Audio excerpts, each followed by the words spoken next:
宅中風水，一段流傳百年的故事。在中國南方，有一座被青山環繞的小鎮。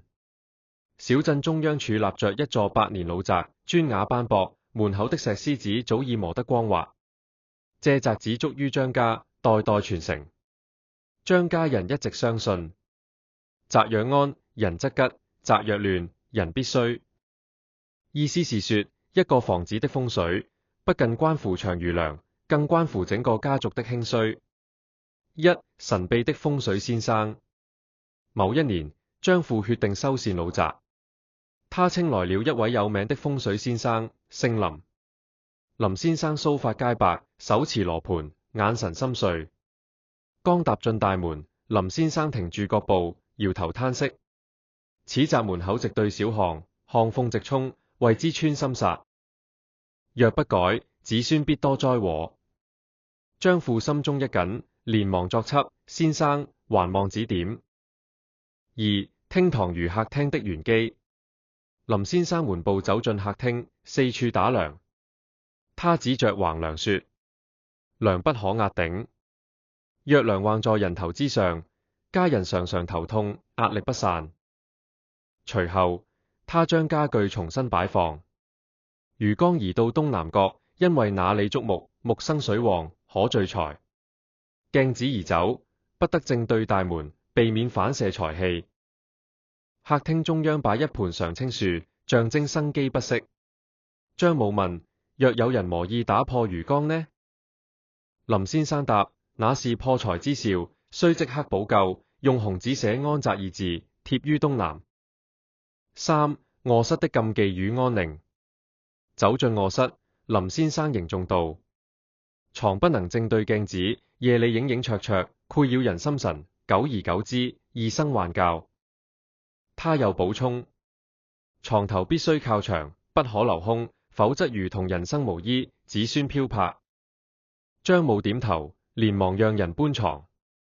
臥室窗戶外有一棵枯樹，林先生沉聲說：此樹不吉，陰氣太重，須砍掉，換栽桂樹或竹子。四、書房如子孫的前途。書房是張家子孫讀書之地。林先生緩緩擺放書桌，說：書桌必須背靠實牆，象徵學業有靠山，子孫才能出人頭地。他又囑咐：桌上不可堆亂紙，書要整齊，亂則心亂，心亂則無進展。張父深以為然，從此每日親自整理書房。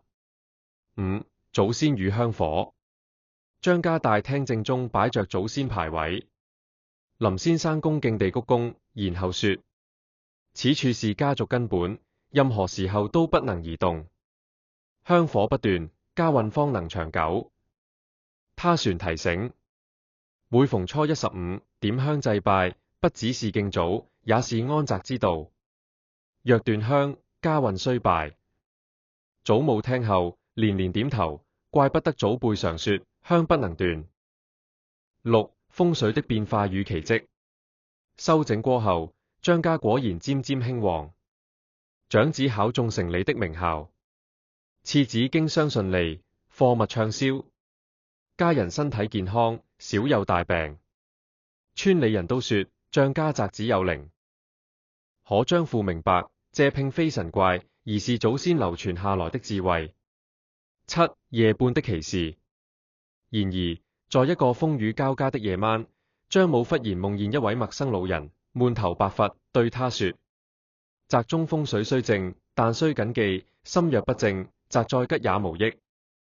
張母醒嚟，心中震動。他將夢境告訴林先生。